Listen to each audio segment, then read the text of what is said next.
Welcome to the Infowars Nightly News. I'm David Knight. It's August 29th, 2013, and here are our top stories. Tonight, the Syrian war heats up. Are you paying attention? And the bankster cartel are engineering our economic destruction. Then, David Knight sits down with two former cops who explain what to do when you get pulled over. All this and more on the Infowars Nightly News.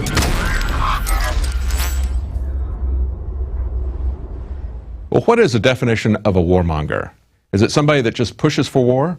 You know, a fishmonger was somebody who sold fish. A fleshmonger was somebody who sold flesh, a pimp. Well, a warmonger is somebody who is selling war. They're selling war and nobody is buying it. And there's a good reason for the fact that they've only got a 9% approval rate. In an article from Infowars called Alternative Media Blocks Globalist Attempt to Launch World War III, we point out that it was just a month ago that you had the public affairs of Department of Defense talking about how they were having difficulty, talking about how they didn't have any credibility. They couldn't sell their narrative. You even had lower-level staffers saying, what we're putting out is mindless propaganda and the public isn't buying it. And then, of course, the alternative media has covered in great detail the fact that James Clapper, the NSA, said that he had least untruthful manner that he had told about what had happened. And basically, he had lied. And so what we're showing is that it's not just being least untruthful, it's actually lies. They've lied to us about the causes of war, they've lied to us about how they conducted war, and they have lied to us about the price of war, the casualties of war. And the public just isn't buying it. This is a war that the 1% of the 1% wants.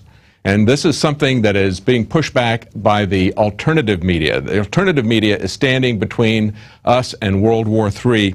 In an article from StoryLeak.com, they point out that Brzezinski is saying that the global political awakening is making the Syrian war difficult. Yes, difficult for them to sell. Now remember who Brzezinski is. He was the National Security Advisor for Jimmy Carter.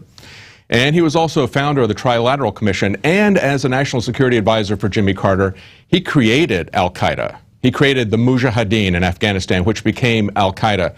And 35 years ago, he was able to do whatever he wanted to. And he was basically able to sell that to the American public, to the world public, because he had the media following lockstep behind him, like Operation Mockingbird. But today, there is what he calls a global political awakening. He says a policy of force that is based on Western and, in some cases, former colonial powers does not seem to me to be a very promising avenue to an eventual solution to the regional problem. In other words, they just are having a hard time selling war and neo-colonialism. Now, one of the reasons that's working is because of alternative media and because of your support for Prison Planet TV and Infowars. So don't forget to get a subscription and support this operation, and you can also pass that along to your friends and family. Up to 10 people can watch that simultaneously along with you. Now, in the UK, there's actually a debate that's going on, of sorts, although David Cameron, the Prime Minister, says that the British military attack will be a judgment call. And guess who gets to make that judgment? It'll probably be just him. But the UK Prime Minister said that he had no smoking piece of intelligence linking chemical weapon attacks to the Syrian regime. That's right. That's what we've been pointing out. But he argued in favor of military intervention anyway, and said that he believed that forces loyal to Bashar Assad did use poisonous gas against the Syrian people, quote, right in front of our eyes. Well, the problem is that it wasn't right in front of our eyes. And what we're seeing is a narrative that is changing, a narrative that is falling apart before our eyes. Doctors Without Borders was a source of information that they kept going back to and referring, and yet Doctors Without Borders is now saying that the real death toll is 355, not the 1,300 to 1,600 that was originally claimed by rebel factions. So even Doctors Without Borders is pushing back against that. And if you remember, back in May, we had the UN went into Syria and looked at a previous chemical attack, and they identified it as being sarin gas. In an article from the Huffington Post, we had a investigator, Del Ponte, who was a UN investigator for the Swiss-Italian television, gave an interview to them and said, our investigators have been in neighboring countries interviewing victims, doctors, field hospitals. According to the report last week, which I've seen, there's strong, concrete suspicion, yet not incontrovertible proof that the use of sarin gas was used from the way the victims were treated. Now, this is the important point, she says.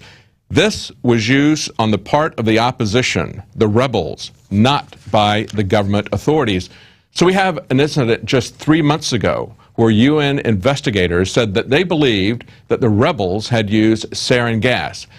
However, we're supposed to not care about who used it, where it came from, not even whether or not it was sarin gas. If it was just a chemical attack, we should go in and do something about it, because now, and the death toll is 355, not to say that it wasn't a horrible incident, not to say that 355 people killed isn't a tragedy, especially the way they died. But think about how many hundreds of thousands of people are going to die. Think about the fact that the Syrian war has already been going on for 2 years, and already we've had over 100,000 casualties. Think about the fact that the antagonist in this war is al-Qaeda, going back to what Zbigniew Brzezinski and the American government created back in the late 1970s. They're our ally there, although they're the reason for all the oppression that we have against the Bill of Rights and against us as citizens here at home. And as Kucinich pointed out, we are going to now act as their Air Force in Syria. Now, is Obama making the case to Congress for war? No, he's not going to bother with that. Here's what a candidate Obama said. This is an article from Infowars.com.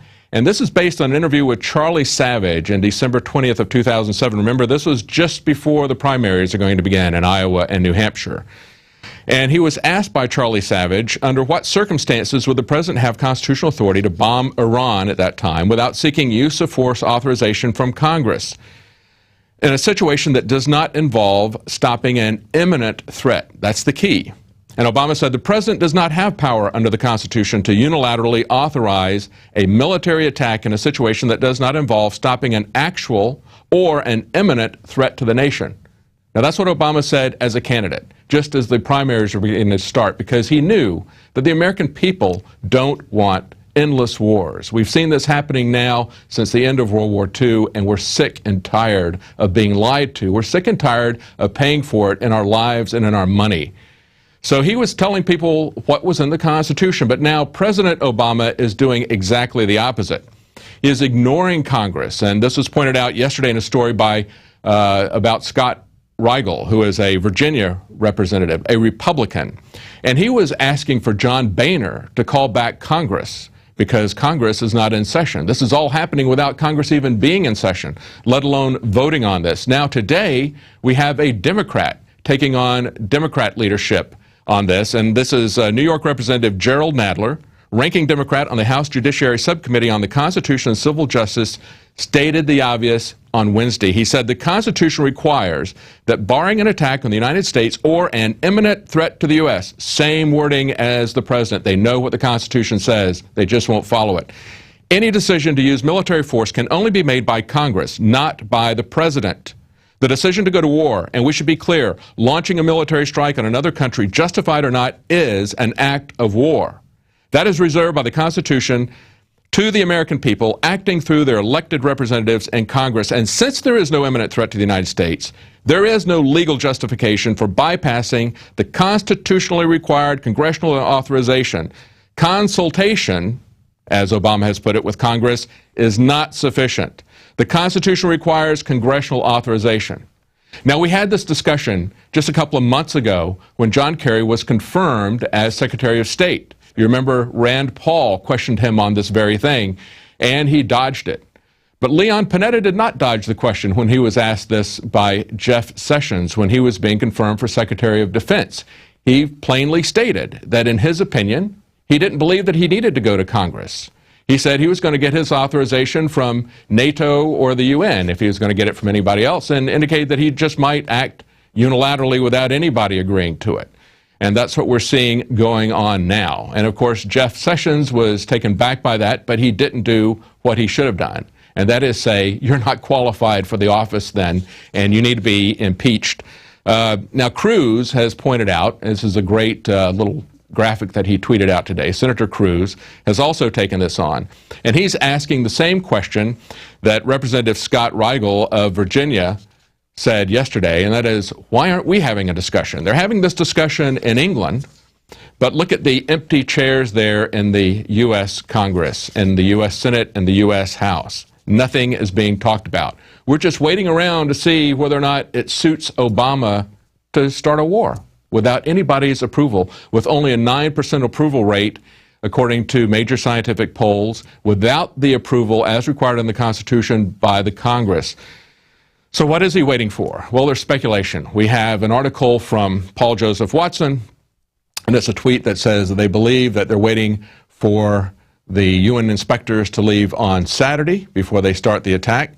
And then an article also on Infowars from Steve Watson says that intelligence sources say that Obama is stalling on Syria in order to make a deal with Putin. What he's saying is here that they're speculating that the U.S. would soften its military action against the Assad regime and his army and reduce it to a token blow. Of course, people will die with that token blow, after which the American and Russian presidents would announce the convening of Geneva II to hammer out a solution of the Syrian crisis and end the civil war. There you go.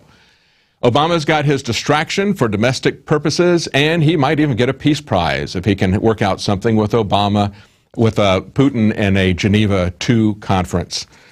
That brings us to our quote of the day from Bill Clinton, and he said, "We can't be so fixated on our desire to preserve the rights of ordinary Americans." Isn't that sad? Well, you know, Bill Clinton doesn't have a desire to preserve the rights of ordinary Americans. He took an oath, actually. All these people took oaths. And so whether they have a desire or not, they took an oath, and they're violating that oath on a regular basis. Now, of course, it's to the benefit of our rulers to cover up what's going on here at home. We have endless scandals because of criminal, illegal activity being conducted by the administration. And it's not just the Obama administration, although it's gotten to new heights and new extents with the Obama administration. But this is going on a regular basis. And of course, there's failure in the economy, and that is falling on the people at the lowest rungs of the economic scale. And they're starting to take to the streets. What brings me out here is, well, really long-standing support in my own denomination for workers and for workers' rights.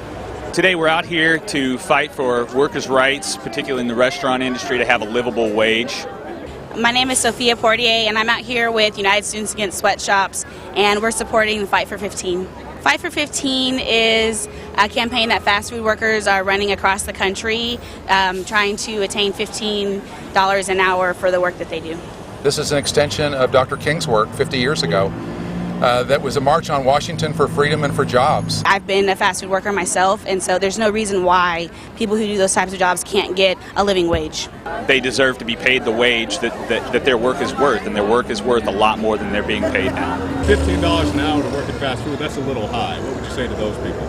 I would say that they should work as a fast food worker for a little while and see what it's like to do that type of job. You know, the way the rhetoric always runs on these things is if we're going to give them a pay raise, $15 an hour, then we're going to have to cut back on the number of workers we have.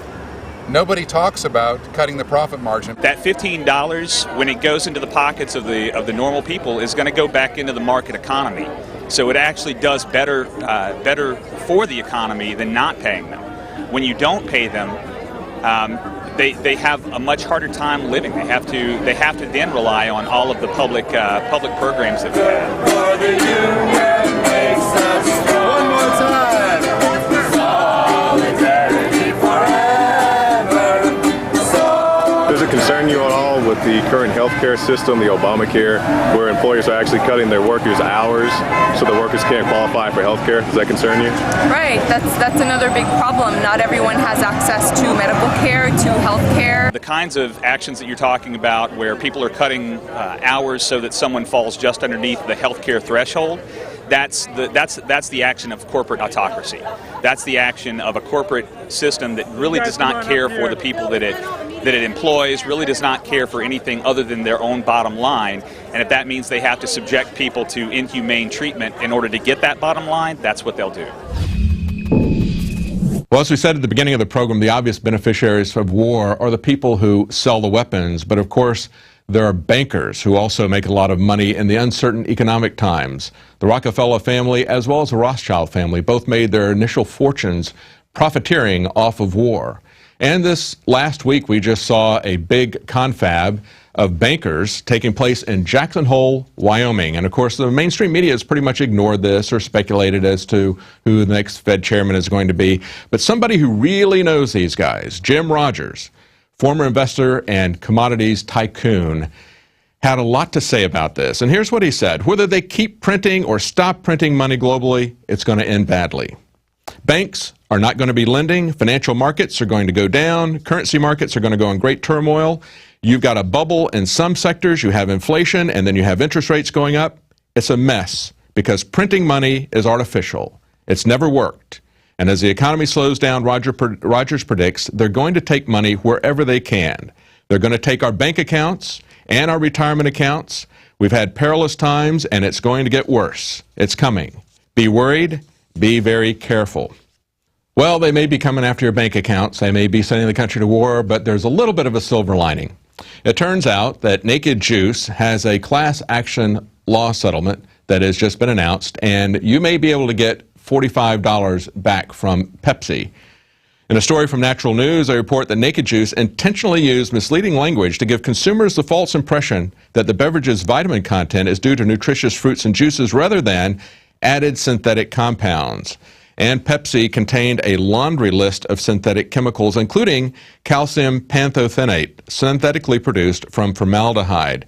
And starting today, you can now be eligible to receive up to $45 from Pepsi.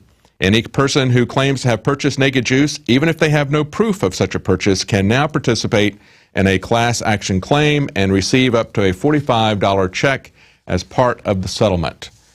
And, of course, that would just about pay for a Prison Planet TV subscription, and it would help to support our operation. So please consider that. We'll stick around right after the break. We've got an interview with Jamie Balagia and Steve Montague. Now, they're with DWIDude.com and 420dude.com. They're going to have some really important information for you if you get pulled over by the police. And that all happens to us, unfortunately, from time to time. So stay tuned right after the break. Now you can watch Alex Jones live at Infowars.com/show. You'll find links to all of our content there and a free 15-day trial for Prison Planet TV. You can also browse the network, the Infowars Nightly News, and over 60 movies and documentaries all together in one place. You can watch the Alex Jones radio show live as it happens. So check it out, Infowars.com/show. Many anthropologists and archaeologists believe that before man even discovered the power to harness and use fire, we were involved in agrarian activities. That is, taking the seeds of plants and then replanting them to produce more. The very foundation of our modern civilization and human culture is centered around the planting and cultivation of edible plants. Here are some of the amazing deals at InfoWars Seed Center at InfoWarsShop.com. The Survival Seed Vault by My Patriot Supply features only the finest survival heirloom seeds for a robust and hardy garden, even in the toughest times. We also have starter varieties of the deluxe seed packages for fruit, salad, salsa, peppers, medical herbs, and more. Go to the InfoWars Seed Center at InfoWarsShop.com. And remember, the revolution against tyranny is growing.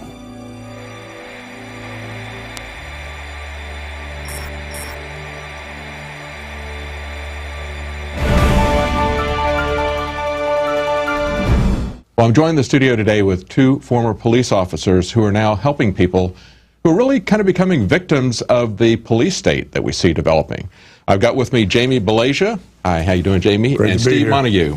Thank you, Steve, for coming in, and thank you for doing this. Now, Steve, you're an investigator, and Jamie, you're a lawyer, right? Criminal defense trial lawyer. That's right. And your website is DWIDude.com and 420dude.com. That's right. Okay, good.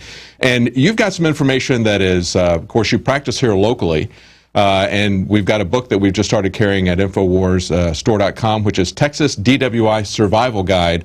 But that book is a lot broader than just Texas, because we see these same types of tactics being done across the country, right? Every state will have its own specific punishments or, probation conditions, things like that. But overall, that book can tell you all around this country what to do, what not to do, what to say and what not to say, to keep yourself out of trouble. We were talking a little bit just before the interview, and court fees all over the country. I know I came here from North Carolina. They're escalating and getting more and more expensive all the time. But you were talking about how expensive they are here in Texas. And it kind of almost turns into kind of a debtor's prison for people that get caught up in a traffic violation, doesn't it? Tell the audience a little bit about that here. If we specifically address DWI, because they give you a driver's license surcharge, that in order to, on a plain vanilla DWI, if you're convicted, you'll pay $1,000 a year for 3 years in order to keep your driver's license valid.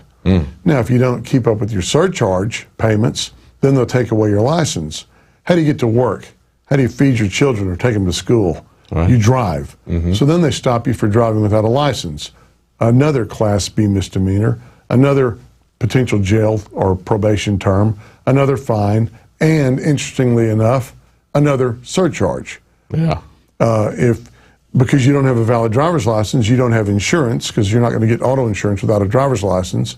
So you'll also be cited for failure to have auto insurance. Guess what comes with that ticket? Oh, big penalties, yeah. And another surcharge. It never stops. And it amounts to, like you said, a debtor's prison. Someone who makes a lot of money, who's self-employed and can survive a DWI conviction, can pay the bribe off and go about their business. But anyone else, a lot of people in today's economy have a hard time coming up with enough money to hire a credible and respected DWI attorney and to pay these fines and surcharges without just being buried. Now, we've got traffic stops all over the country, and of course they vary from region to region, but the essence of it is essentially the same. Tell people what your advice to them is when they get pulled over as a former cop and as a lawyer representing people who have had these problems. What would your advice be? Well, unfortunately, the local police officers have become either the revenuers or the regulators. They'll set up, like in Texas, a DWI checkpoint because we don't have DWI checkpoints. But what's the difference? Once you're in line at the checkpoint and you roll down your window to answer their questions, you're being investigated for whatever they can find or whatever they're looking for. It's like a roadside audit. That's right. You're being, just like IRS called you in and was looking over your taxes. Seatbelt violations, a warrant from a ticket you failed to pay from years past, maybe even parking tickets you're not even aware of because somebody took them off your windshield wiper before you got back to your car. Any of these things can cause you to be held by the police. What they're going to do at that point is, you know, they're going to get your driver's license. They're going to ask you for your proof of insurance, maybe your registration, depending on what state you're in. I advise people have your driver's license, registration, and insurance card where you can get to them quickly. Always be polite to the officers, but the less you say, the better. They don't need to know where you're coming from. They don't need to know where you're going. They don't need to know what you've been doing. To be honest, that's none of their business if you're a law-abiding citizen on your way to work or home or wherever you're going. So I just tell people, you know, tell the police officer that you have what he's required of you and that you don't wish to answer any questions, that you'd like to call your attorney if possible, which they'll never let you do that. But by putting that buzzword in their ear, they know that you know some of your rights at least, and that's very important. I tell people on a DWI investigation, never take the field sobriety test. You're going to fail them. Don't take one of those. Well, and here in Texas, they have mandatory blood samples that they take from people. It's very interesting. They ask you to take the field sobriety test so they can develop probable cause that you're intoxicated. You say, no, I don't want to take those tests. That becomes probable cause to get your blood. It makes no sense logically or with reason that a lack of evidence gets a search warrant, but that's exactly what they're doing in Texas and the other states around the nation. DWI law mirrors itself around the country. Each state has one thing that's worse, one thing that's not as bad as the next state. Now, when you say that you don't want to answer questions, you have to be very explicit that you're invoking your Fifth Amendment protection, don't you? You can't just say, I don't want to answer any questions. Right, or, you know, I want to remain silent. The Supreme Court just had a case released in June, Salinas versus Texas. And this just turns the Fifth Amendment on its head. In the last 30 or 40 years of us understanding the Miranda rights, it's been 50 years now that Miranda's been with us, in which you have the right to remain silent. The Supreme Court has decided that you have to say to the officer who's questioning you, I invoke my Fifth Amendment right to remain silent. Well, you know, you have to speak to invoke your right to remain silent. That's right. I don't like that. Right. Yeah, it really turns Miranda Well, the Supreme Court has said that if you just remain silent, that can be introduced as evidence of guilt against you. It's almost like a guilty conscience. If you, as a police officer, say, hey, do you have any drugs in your car? Well, I don't, but I don't want to answer your question. I thought the movie and the TV said I could remain silent, so I remain silent. There's proof of guilt because I didn't answer your question and deny it. Wow. So I have really two choices. Say, answer your question and not invoke my right to remain silent. No, sir, I don't have any drugs in my car. Or say, I invoke my right to remain silent. Now, what's a police officer going to do when he asks you, do you have drugs in your car? And you say, I invoke my Fifth Amendment right to remain silent. He's going to figure out a way to get you out of that car and search your car. And then try to later create justification for the search. We see that all the time amongst police officers. Or perhaps even drop something there to justify it. I hate to say he's a dishonest cop. Yeah, it happens. Yeah, I know it happens. Yeah, planted drugs in search warrants. I know that things have been planted in houses. It's a sad state of affairs. Now, Steve, we were talking just before the interview about the nature of policing and how that's changed. And since you fellows were police officers, talk to the audience a little bit about that, what you've seen happen. Well, one of the things that I see that's changed so much is we were able to make decisions as police officers based on common sense and good judgment, experience and training. Now the majority of police officers, and I do want to say right now that Jamie and I both are very thankful for all the great job that the good police officers, men and women, do out here. That's right. There are a lot of them, but there's a lot of bad ones too, as we all know. And you were just saying that they just changed the qualifications for the Austin Police Department, that you don't have to have a college degree anymore. Is that correct? I understand that. Yeah. Wow. That kind of dovetails in with the case out of the Northeast. I can't remember if it was Connecticut or Rhode Island. There was a police officer who applied for a job, and they told him his IQ was too high.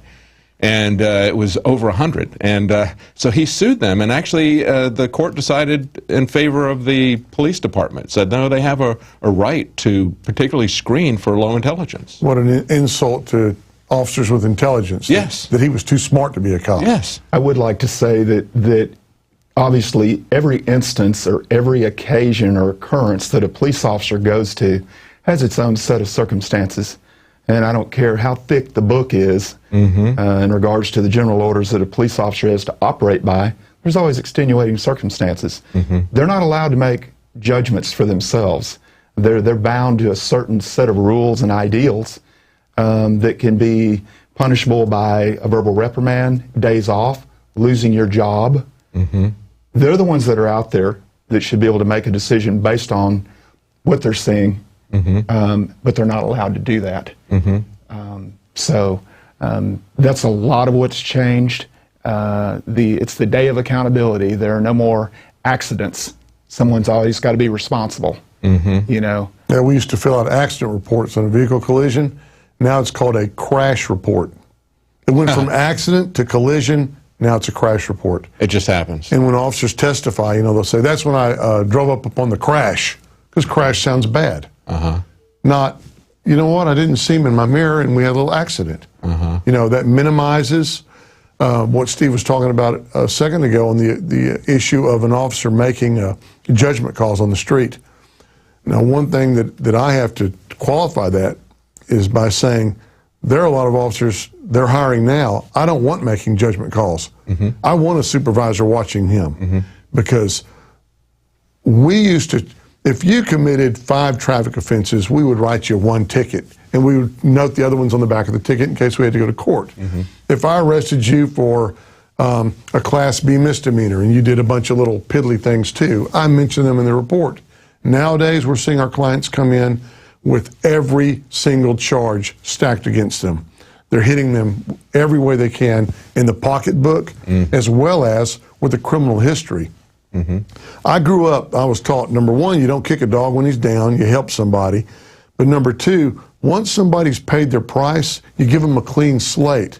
Now, you might want to watch a particular individual a little closer than somebody else, but that's individual. Now, in law enforcement, it seems to be give everybody a criminal history, stack it on them, don't ever let them walk away from it. The surcharges, the make them go to classes. Once the government, the court system opens up a class, be it for DWI, hot check writing, whatever, which can be helpful. I've never seen an empty class. They're always full. So in other words, when the judges are giving the conditions of probation, they're going to fill their classes up. They're going to make you take these classes, pay for them. How do you get to them if you don't have a driver's license? It just builds upon itself. Well, we're getting close on time. Your website has a wealth of information there to help people, regardless of where they are. But tell us a little bit about this book here that we're selling at InfoWarsStore.com. I wrote the Texas Citizens DWI Survival Guide, and it's for citizens. It's for people that can read it. You can put it on the back of the toilet, and when you're sitting down for your morning exercise, read the book, learn something, know your rights. America, and I know this from talking to the best and the brightest trial attorneys across our nation in criminal law, we are ignorant of our laws, and it's just unimaginable that people will risk encounters with police and not even know their basic constitutional rights or how to invoke them. So it's a great idea. It's very concerning, too, because as we were talking about before, Steve, you mentioned how they had dogs, guard dogs, and they would never have a guard dog that was a fear biter. But that's what we're seeing all the time as justification. The police were concerned about their safety. So that's the justification for any kind of police brutality. And we follow that beat pretty closely here at InfoWars. So we're seeing these cases happening all over the country. So it's very important for people to understand both the mindset of the police and how to defuse a situation, and how to what the right words to say to protect themselves legally. That's really important, and that's going to be pretty much the same. That includes unreasonable searches and seizures. It's just opening a door. Oh, I fear for my safety. Do you really fear for your safety, or you just want to dive in the guy's car or dive in his pockets? That's right. And not to be understood about what I was saying a while ago, is that police officers at one time had the ability to arrest or not arrest. Or unarrest. Not everybody needs to go to jail. That's right. That was more my point. Maybe I wasn't clear. Every case should be judged on a case-by-case basis. You know, there are people that should be taken home. There are kids that don't need to go downtown. You know, let their parents handle it. There's alternatives to everybody goes to jail. That book will help you not go to jail. Yeah, that's really important. Well, thank you so much, Jamie Balagia. Pleasure. And Steve Montague. Thank you, and that's sir. DWIDude.com and 420dude.com. And the book is Texas DWI Survival Guide, but it's going to help you survive regardless of where you're located. You can find that at InfoWarsStore.com. Well, that's it for tonight. We'll be back tomorrow at 7 Central, 8 p.m. Eastern.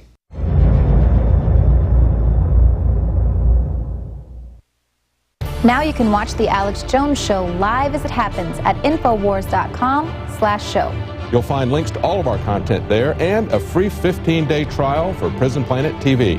More than 60 movies and documentaries all in one place at Infowars.com/show.